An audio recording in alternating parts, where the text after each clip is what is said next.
Welcome, time travelers. In this series, we uncover the epic battles, legendary leaders, and mighty empires that shaped our world.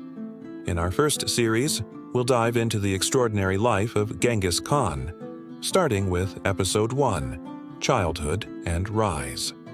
In the vast, wind-swept steppes of Mongolia, a child was born in 1162, clenching a blood clot in his tiny fist, a sign, it was said, of a great destiny.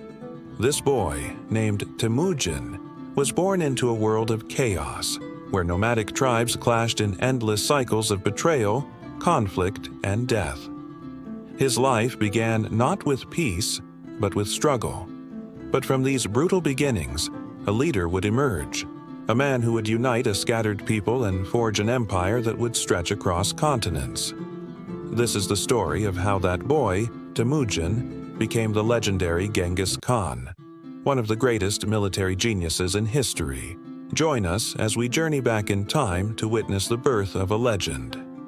Life on the steppes was unforgiving, and tragedy struck Temüjin's family early. When he was just a young boy, his father, Yesugei, a minor chieftain, was ambushed and poisoned by a rival tribe, the Tatars. This single act plunged his family into destitution.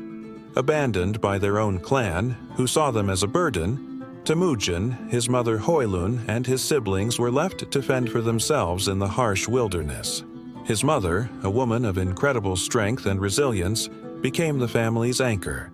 She taught her children to survive by foraging for roots, fishing in the icy rivers, and hunting small game. They were constantly on the move, seeking food and evading enemies.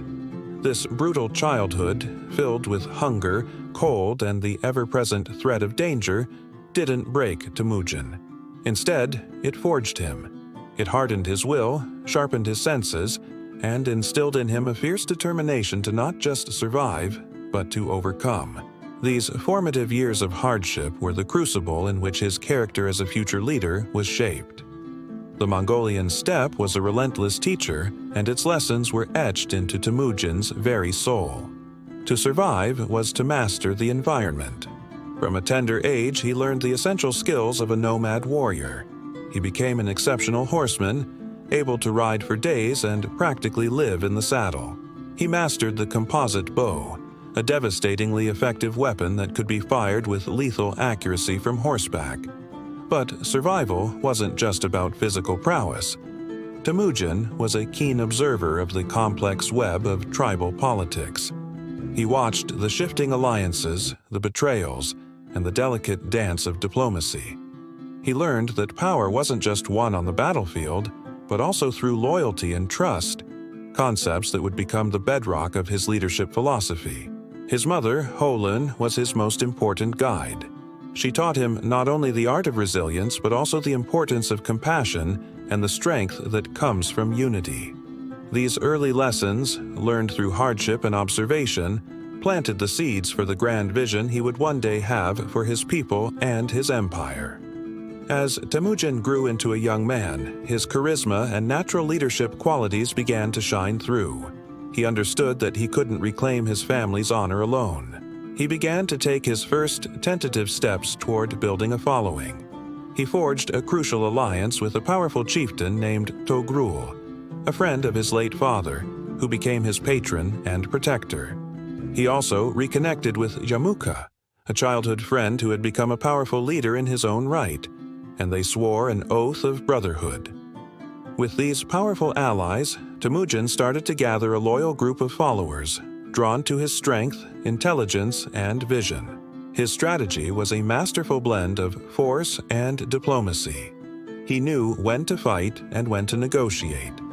Each small victory, whether in a raid to recover stolen horses or in a skirmish against a rival clan, enhanced his reputation.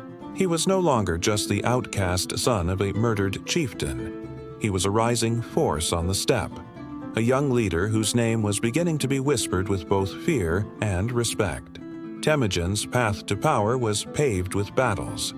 The war culture of the steppes was swift, brutal, and demanded constant readiness. He didn't just participate in these skirmishes, he studied them. Even as a young commander, he began to innovate. He instinctively understood the power of cavalry and developed new tactics to maximize its effectiveness. He perfected the feigned retreat, a classic steppe tactic where his warriors would pretend to flee, luring the enemy into a disorganized pursuit, only to turn and shower them with arrows before charging into their broken ranks. He emphasized discipline, coordination, and speed, turning his small band of followers into a highly effective fighting force. These early battles were his training ground. They weren't grand campaigns for an empire yet, but they were crucial tests of his leadership and strategic mind. Every victory bolstered the morale of his men and attracted new followers. Every loss taught him a valuable lesson. It was in these bloody clashes on the grasslands that Temüjin honed the military genius that would one day conquer kingdoms. By the turn of the 13th century, Temüjin was no longer a minor player. He had evolved into a formidable power on the Mongolian plateau. His ambition had grown far beyond simple survival or revenge. He now held a powerful vision: to unite all the warring Mongol tribes under a single banner. This was an audacious goal. The steppes had been divided for centuries, mired in a cycle of feuds and shifting alliances. Temüjin's strategy became more sophisticated. He continued to use military force to subdue rivals who refused to bend the knee. But his greatest weapon was his ability to build a new kind of society. He broke down the old, rigid tribal structures. Instead of loyalty to a clan, he demanded loyalty to himself. He promoted men based on merit and skill, not on their aristocratic birth. This revolutionary idea attracted the best and brightest warriors from all tribes to his side. He created a system built on loyalty, trust, and a shared purpose. He wasn't just conquering tribes, he was offering them a new identity, a place in a unified nation that would be strong enough to protect all its people. The year is 1206.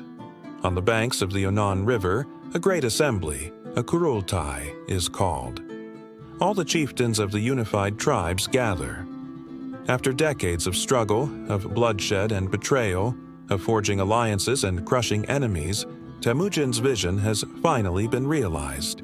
He has brought all the people of the felt-walled tents together as one nation. At this historic gathering, the boy who was once an outcast, the young man who fought for survival, is proclaimed the ruler of all the Mongols. He is given a new name, a new title, Genghis Khan, meaning universal ruler or oceanic ruler. This wasn't just a coronation, it was the birth of the Mongol Empire. The man once known as Temüjin was now the embodiment of a nation's destiny. He had united his people, and now he would lead them out of the steppes and onto the world stage. And that's where we'll leave it for this episode. The story of the boy Temüjin has concluded, but the story of Genghis Khan, the great conqueror, is just beginning.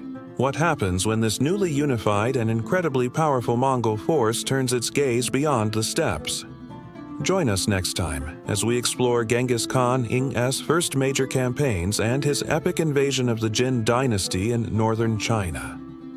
Thank you so much for watching. If you enjoyed this journey into the past, please hit that like button, and don't forget to subscribe and turn on notifications so you don't miss the next chapter in this incredible story.